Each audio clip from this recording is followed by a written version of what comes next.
సంవత్సరాల తరబడి ఎన్ని మందులు వాడినా మీ మోకాల నొప్పులు తగ్గట్లేదా? ప్రాణ పెయిన్ క్లినిక్ లో అత్యాధునిక చికిత్స.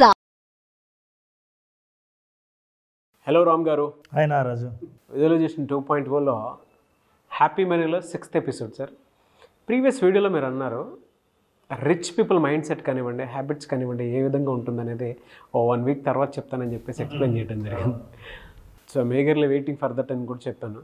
ఆడియన్స్ కూడా దాన్ని తగ్గట్టే వెయిట్ చేశారు. ఈ వీడియోలో ఏ అలవాట్లు ఏ మనిషిని ఏ వెల్తీ మైండ్ సెట్కి తీసుకువెళ్తుంది అంటారు? నారాజు, నువ్వు అడిగిన క్వశ్చన్లో నాకు ఒక పాయింట్ నచ్చింది. వెల్తీ మైండ్ సెట్కు దారితీసేది ఏంటి అనేది. ఈ పదం అందరికీ రాదు నారాజు.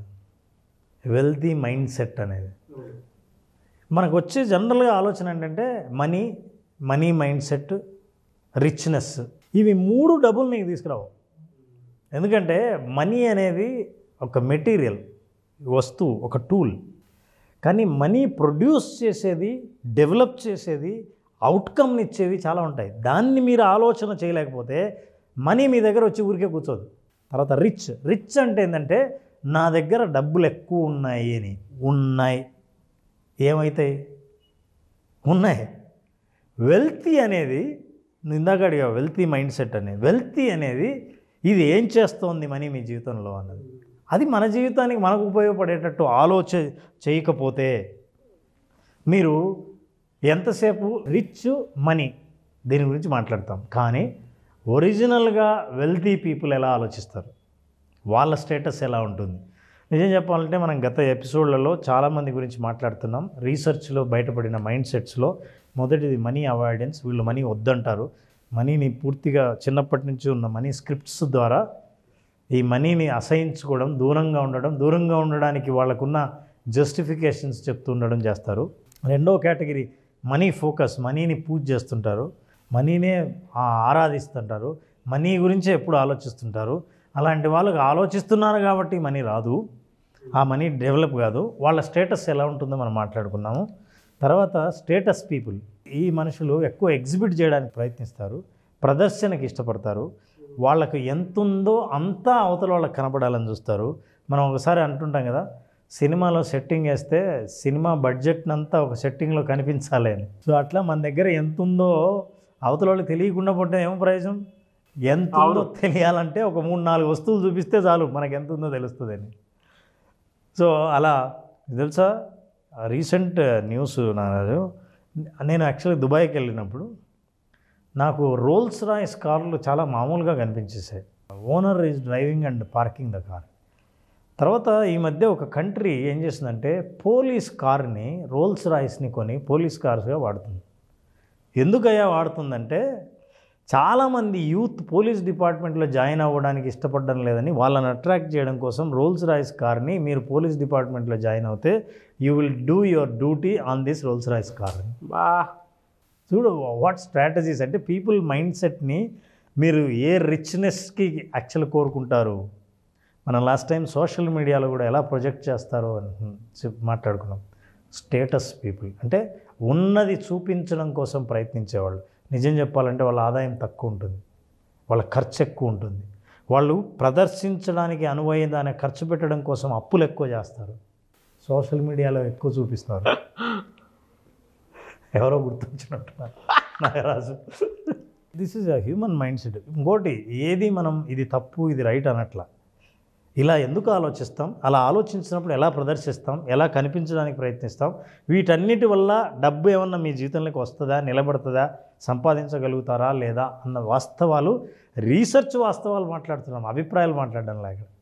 ఇప్పుడు ద లాస్ట్ వన్, 4వ కేటగిరీ, 4వ మనీ మైండ్ సెట్ ఏంటంటే that is money vigilant. Vigilant people ఏంటంటే జాగ్రత్తగా ఉండేవాళ్ళు. డబ్బులంటే జాగ్రత్త వేరు, భయం వేరు. జాగ్రత్త అంటే కాపాడుకునే బాధ్యత, అది విజిలెంట్. ఇది అసెట్ క్రియేట్ చేయడానికి ఇది బాగా ఉపయోగపడుతుంది సార్. అది వెల్త్ అసెట్ కావచ్చు, హెల్త్ అసెట్ కావచ్చు, సోషల్ అసెట్, పర్సనల్ అసెట్. బహుశా నువ్వు దగ్గరగా ఫాలో అవుతున్నావు కాబట్టి పట్టేసావు. మా మదర్ నేర్పించిన అతిపెద్ద టర్మినాలజీ ఇది. Very good. మా ఫాదర్ నాకు పేషెన్స్ నేర్పిస్తే మా మదర్ నాకు లైఫ్ స్కిల్స్ నేర్పించారు సార్. ఈ రెండే నా స్కిల్స్. నేను ఎవరి మీద మోటివేషన్ కోసం ఆధారపడను, నన్ను నేనే మోటివేట్ చేస్తాను. కొంతమంది తల్లిదండ్రులు ఆస్తులు ఇస్తే కొంతమంది సంస్కారాలు ఇస్తారు. ఇవన్నీ ఆ సంస్కారాలే మనకు సంపాదించాలి. అవును.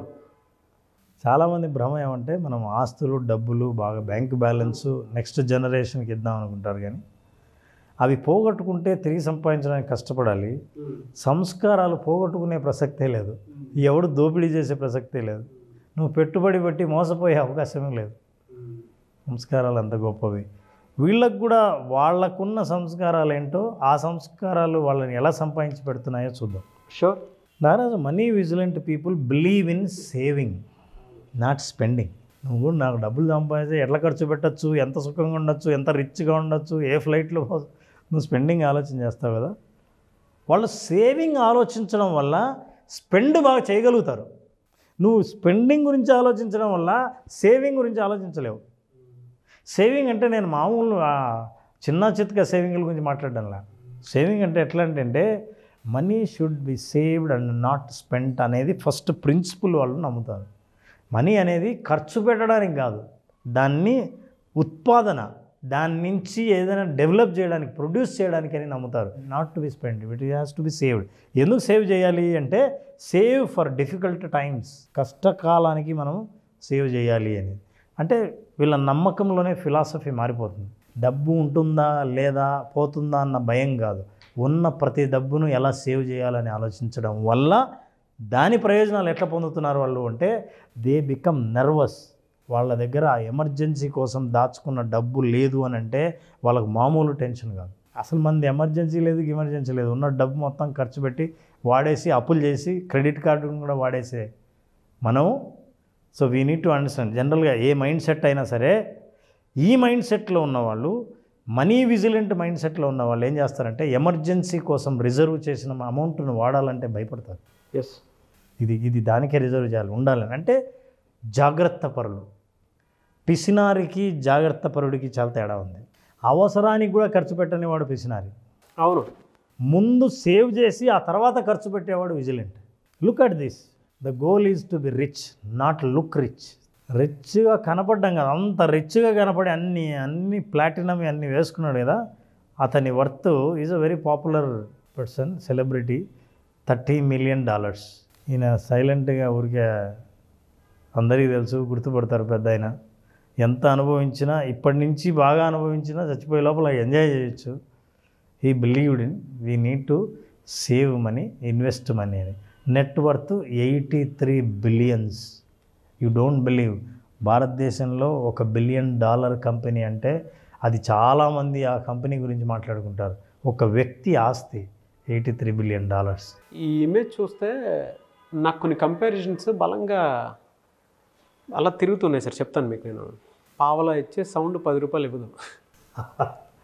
కరెక్ట్గా. అంటే దాని లెవెల్ వేరే. కొన్నిసార్లు అంటే మనం చూసేటప్పుడు ఏమీ లే నాకు ఎగిరెగిరి పడుద్ది, అన్నీ నాకు అణిగిమణి ఉంటుంది చెప్పడానికి బెస్ట్ స్టోరీ ఇది. పర్ఫెక్ట్ ఎగ్జాంపుల్ మన తెలుగులోనే ఉంది అది. అవును. అండ్ ఇంకొకటి, మనం కొన్నిసార్లు చూస్తాం, ఏ స్టార్ని కనుక మనం చూసినా ఎంత పెద్ద ఇదున్నా కూడా, స్టార్డమ్ ఉన్నా కూడా కామ్గా ఉంటారు. బిలో కేటగిరీలో ఉండేటువంటి వాళ్ళకి కొంతమందిని మనం చూస్తే బిహేవియర్ వరస్ట్గా కనిపిస్తూ ఉంటుంది మనకి. యాటిట్యూడ్ ఉంటుంది. వాళ్ళు ఎదక్కపోవడానికి, వీళ్ళు స్టార్ అవ్వడానికి ఉన్న క్వాలిటీ ఏదైనా ఉంది అని అంటే ఇక్కడ ఉన్న పిక్చరే ద బెస్ట్ ఎగ్జాంపుల్. ఇంకా ఈ పిక్చర్ చూస్తే ఏమంటావు Naraju? The goal is to be rich, not look rich. ఆయన టీ షర్టు ప్యాంట్ మామూలుగా వేసుకున్నాడు, ఆయన ఏమో జీన్స్ ప్యాంటు, అది స్టాండర్డ్గా స్టీవ్ జాబ్స్ వేసుకునేది. See now how he is. వాళ్ళు ఎక్కడన్నా రిచ్గా కనిపించే ప్రయత్నం చేస్తున్నారా? చెయ్యరు. ఆలోచనలలో రిచ్నెస్ ఉంటుంది, వాల్యుయేషన్ ఉంటుంది సార్. అసలు నాకు కనపడకపోతే నన్ను ఏమనుకుంటారో అనే అంత లో కాన్ఫిడెన్స్ ఉన్న మనుషులు కాదు. యాక్చువల్గా మీరు వెల్తీ పీపుల్ అంటే, రిచ్ పీపుల్ అంటే రిచ్గా కనపడే వాళ్ళు కాదు. ఎందుకంటే ఇంకోటి తెలుసా, రిచ్ వాళ్ళకి అసలు రిచ్గా కనపడేంత టైం ఉండదు. అవును. నేను ఎట్లా చూపించాలా అనేంత టైం ఉండదు.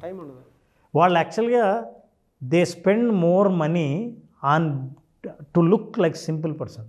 ఎంత సింపుల్గా ఉండాలో అంత సింపుల్గా ఉండడం చాలా కష్టం. అందుకే వాళ్ళు ఏమంటారంటే లక్ష్యం రిచ్గా కనపడడం కాదు, రిచ్ అవ్వడం. ఆ రిచ్ థాట్లోనే ఒక వాల్యుయేషన్ ఉంటుంది, ఎంపతి ఉంటుంది సార్. అసలు ఆ థాట్, ఆ రిచ్నెస్ అన్నది ఒక డబ్బు గురించే కాదు, ఏ ఆలోచన చేసినా రిచ్గానే ఆలోచన చేస్తాం. అవును, 10 మందికి సాయం, 10 ఎందుకంటే 1000 మందికి సాయం చేద్దాం అంటారు. అవునవును. అందులో రిచ్ అబండెన్స్ ఉంటుంది, వెల్త్ ఉంటుంది. కొంతమంది రిచ్ పీపుల్లో మనం చూస్తే అంటే మనీ ఒకటే కనిపిస్తుంది. అంటే వాళ్ళు ఎప్పుడు సక్సెస్ఫుల్ పీపుల్ అని చెప్పేసి, అంటే నేను బిజినెస్ మ్యాన్ అని ట్యాగ్ వేసుకుంటారు, కానీ మైండ్ ఉంటుంది కానీ హార్ట్ ఉండదు. అందుకే నారాజు, నేను మన ప్రేక్షకులకి ఈ వాస్తవాన్ని కనుక మీరు ఒప్పుకుంటే, రిచ్గా కనపడడం కాదు, రిచ్గా అవ్వడం చాలా ముఖ్యం అని మీరు నమ్మితే ఎస్ అని టైప్ చేయండి. That's why I said type yes if you agree that this is right. Fantastic sir. నాకు ఈ పిక్చర్స్లో చాలా విషయాలు గుర్తొచ్చాయి. ఈవెన్ నేను రెగ్యులర్గా నన్ను నేను మోటివేట్ చేసుకోవడానికి కూడా నన్ను నేనే కొన్నిసార్లు చూసుకుంటూ ఉంటాను. అంత అవసరం లేదు మనకి. మన మైండ్లో కంటెంట్ స్టైల్ బాగుందా, కంటెంట్ బాగుందా, స్ట్రక్చర్ బాగుందా అని చూస్తే నేను వేసుకున్న ఆహార్యం మీద కానీ దేని మీద కానీ ఫోకస్ ఉండదు. కంటెంట్ మాట్లాడితే చాలు, ఆటోమేటిక్గా మనం ఎక్కువ రోజులు గుర్తుంటానే ఇది వస్తూ ఉంటుంది. మనీ యొక్క పర్పస్ కనుక మైండ్లో ఉంటే నువ్వు రిచ్గా ఆలోచిస్తావు. మనీ మాత్రమే ఉంటే చాలా గ్రీడీగా ఉంటావు. వాళ్ళందరూ మనీకి, అంటే money is a by product అని చెప్పేసి నమ్మేటువంటి మనుషులు. ఖచ్చితంగా, no doubt. Money is a tool. Money is a tool. ఇక్కడ మనీ ఈజ్ రిచ్నెస్. అదే ఎంత చూపించాలి అంటే ఆ వర్త్ ఎంత ఉంటుంది ఒరిజినల్గా చూపించేదానికి. చూపించని వాళ్ళ వర్త్ లేదని కాదు, వాళ్ళు ఇలా ఉంటారు. అవును, అప్పటి వరకు నేను రిచ్గా ఉండి చూపించుకోవాలంటే చాలు అనుకునేటువంటి ఆలోచన నుంచి నెక్స్ట్ లెవెల్ అనమాట. అంటే రిచ్నెస్ ఎక్కడ ఉండాలి అని అంటే యాటిట్యూడ్లోను, స్కిల్లోను, దాంతోపాటు నీతో పాటు 10 మంది ఎదిగే విధానంలో నువ్వు చూపించే దాంట్లో ఉంటుందని చూపించడానికి the best example. Correct. Rich అయిన వాళ్ళు ఏమో ఆలోచిస్తారంటే, నాజు నేను రిచ్ అయినా అని ఎవరికి చూపించాలో నాకు అర్థం కాదు. నేను రిచ్చే కదా, ఎవరు నన్ను అప్రూవ్ చేయాలి? అవును అవును, నువ్వు అప్రూవ్ చేయాలి, నన్ను యాక్సెప్ట్ చేయాలంటే నేను నారాజు చూడు ఇన్ని ఉన్నాయి, నేను రిచ్ అని ప్లీజ్ ఒప్పుకో అని చెప్పాలి. ఆ అవసరం మనకు లేదు నిజంగా, because purely rich. And not only that, ఇది రీసెర్చ్ పేపర్. నేను మాట్లాడేవన్నీ రీసెర్చ్ చేసిన, ఒక పబ్లిష్ అయిన జర్నల్లో రీసెర్చ్ ఆర్టికల్ నుంచి psychology of wealth, psychological factors associated with high income. బాగా ఇన్కమ్ నిజంగా బాగున్న వాళ్ళ సైకాలజీ ఎట్లా ఉంటుంది, వాళ్ళ ఫ్యాక్టర్స్ ఏంటివి అని పబ్లిష్ అయిన పేపర్ ఇది. దాని నుంచి వాళ్ళు రాశారు, వాళ్ళు తీసుకున్న ఎగ్జాంపుల్సే I'm just showing you pictures. వాళ్ళు ఏం నమ్ముతారంటే, మనం ఇంతకుముందు మాట్లాడుకున్నాం, వాళ్ళ క్యారెక్టరిస్టిక్ లో ఇన్కమ్ ఉంటుంది, పూర్ ఉంటారు, ఎడ్యుకేషన్ తక్కువ ఉంటుందని. వీళ్ళు ఏం ఆలోచిస్తారంటే వాళ్ళు సేవర్స్ అండ్ ఇన్వెస్టర్. సేవ్ చేసిన డబ్బును ఇన్వెస్ట్ చేస్తారు, నాట్ స్పెండ్. అంటే దాని అర్థం వీళ్ళు చెయ్యరా అంటే ఇన్వెస్ట్ చేస్తారు కాబట్టే ఎంతైనా స్పెండ్ చేయగలిగిన శక్తి వాళ్ళకి పెరుగుతుంది. అంటే ఇన్వెస్ట్మెంట్ గురించి ఆలోచన చేస్తారు. కానీ ఫేక్ రిచ్ వాళ్ళందరూ ఉండడం మీద, కలిగి ఉండడం మీద, దాచుకోవడం మీద, చూపించడం మీద, ఉందని ఇతరులకు తెలియజెప్పడం మీద దృష్టి పెడతారు. Yes. So look at this, they believe savers and investors. Next, they have high income. ఒరిజినల్గా వాళ్ళ ఇన్కమ్ చాలా హై ఉంటుంది. తమాష ఏంటంటే వాళ్ళు చెప్పేదానికంటే వాళ్ళ ఇన్కమ్ ఎక్కువ ఉంటుంది. అవును.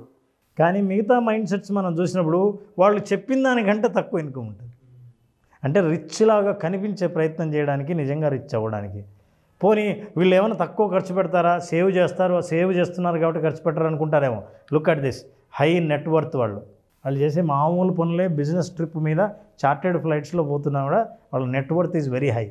దేని ఇన్ నాట్ షో. సైలెంట్గా ఎయిర్పోర్ట్ పోతే వాళ్ళు ఏ ఫ్లైట్ ఎక్కుతున్నారో నీకు కనిపించదు. True sir. So net worth is very high for them. మనిషి ఆలోచనలు డబ్బు చుట్టూ తిరుగుతున్నప్పుడు ఈ ఆలోచనల్లో మనలో ఎక్కడైనా లోపం ఉందా, మన ఆలోచనలను కరెక్ట్ చేసుకోవాల్సి ఉందా, మనం సంపాదించకపోవడానికి, సంపాదించింది మన దగ్గర నిలబడకపోవడానికి, మనం రిచ్ కాకపోవడానికి, మన రిచ్ మైండ్ సెట్ లేకపోవడానికి, వెల్తీ పీపుల్ అంటే అర్థం తెలియకపోవడానికి కారణం మన గురించి మనకి ఎన్ని రోజులు తెలియకపోవడమేనా అని తెలుసుకుంటే, ఖచ్చితంగా అలాంటి వాళ్ళ మైండ్ సెట్ షిఫ్ట్ చేసి ఒక థెరపిటికల్ సెషన్స్ ద్వారా, మనం చేసే ప్రోగ్రాం ద్వారా మైండ్ సెట్ని మార్చడం ద్వారా వాళ్ళ మెంటల్గా రియల్ సాటిస్ఫాక్షన్, అంటే ఎదుటివాడికి ప్రదర్శన ద్వారా సాటిస్ఫాక్షన్ కాకుండా రియల్ సాటిస్ఫాక్షన్ని, వెల్తీ పీపుల్ పొందే సాటిస్ఫాక్షన్ని ఎలా పొందొచ్చో మన ప్రోగ్రామ్ అటెండ్ అయిన వాళ్ళకి ఖచ్చితంగా తెలుస్తుంది. ఇది కంప్లీట్గా విజువలైజేషన్ 2.0 హ్యాపీ మనీని క్రియేట్ ఎట్లా చేస్తారో వాళ్ళందరూ హ్యాపీనెస్ గురించి మాట్లాడగలిగే స్థితి తీసుకురాగలం ఈ ప్రోగ్రాం ద్వారా. ఈ ప్రోగ్రాంలో టాప్ సీఈఓస్ ఎవరైతే ఉంటారో వాళ్ళకి ఈ ప్రోగ్రామ్ అక్కడి వరకు వెళ్ళాలని, అండ్ ఎంటర్ప్రెన్యూర్స్ ఉంటారు, ఒక స్ట్రక్చర్ తెలియనటువంటి వాళ్ళు ఉంటారు బిజినెస్లో, హ్యాపీ మనీని ఎలా క్రియేట్ చేయాలి అంటే వెల్త్ క్రియేషన్ ఎలా ఉంటుంది చెప్పడానికి బాగా ఉపయోగపడేటువంటి ది బెస్ట్ ప్రోగ్రామ్. తెలుగులో మనకి ఎక్కడ దొరకచ్చు. ఇది నేను రెగ్యులర్ కంటెంట్ మీద వర్క్ చేసి మనిషి, నాకు ఒక క్లారిటీ ఉంటుంది దాని మీద కాబట్టి చెప్తున్నాను. ప్యూర్ డీప్ నాలెడ్జ్ అండి ఇది. Thank you so much Ram sir. Thank you Naraj. చూసారు కదన్న వీడియో. ఈ వీడియోపై మీ అభిప్రాయాన్ని కమెంట్ బాక్స్లో పోస్ట్ చేయండి. అండ్ మీరు కనుక విజువలైజేషన్ క్లాస్కి అటెండ్ అవ్వాలి అనుకునేటువంటి వాళ్ళు ఓన్లీ ప్రాక్టీస్ చాలా బాగుంటుంది. దసరా దీపావళి కూడా ఈ సీజన్లోనే ఉన్నాయి కాబట్టి సో ఆసక్తి కలిగిన వారు 16th నుంచి బ్యాచ్ స్టార్ట్ అవుతుంది. ఎవరైనా ఎన్రోల్ చేసుకోవాలి అనుకుంటే స్క్రీన్ మీద మీ కాంటాక్ట్ నెంబర్ కనిపిస్తుంది, దాన్ని మీరు కాల్ ఆర్ మెసేజ్ వాట్సాప్ చేసినా సరే వెంటనే ఎన్రోల్ చేసుకోండి. ఈ మంత్ని లక్ష్మీదేవి మంత్గా అందరూ అనుకుంటూ ఉంటారు. మీరు కనుక ఎన్రోల్ చేసుకొని విజువలైజేషన్ ఓన్లీ ప్రాక్టీస్ మీకు ఏదైతే కావాలో అది అందుకోవడం కోసం, లేదంటే అది నెరవేర్చుకోవడం కోసం ఈ క్లాస్ని మీరు ఒక వెపన్గా వాడుకోవాలి అనుకున్నటువంటి వాళ్ళు ఎవరైతే ఉంటారో, మీ కళలను సహకారం చేసుకోవాలనుకున్నటువంటి వాళ్ళు ఎవరైతే ఉంటారో, visualisation class only practice so October 16th నుంచి స్టార్ట్ అవుతుంది. స్క్రీన్ మీద మీకు కాంటాక్ట్ నెంబర్ కనిపిస్తుంది, దానికి మీరు call or message or WhatsApp చేసి వెంటనే ఎన్రోల్ చేసుకోండి. ఈ వీడియో లైక్ చేయండి, షేర్ మాత్రం తప్పకుండా చేయండి. ఇలాంటి మరిన్ని వీడియోస్ కోసం మా ఛానల్ ఫాలో అవ్వండి. Thank you.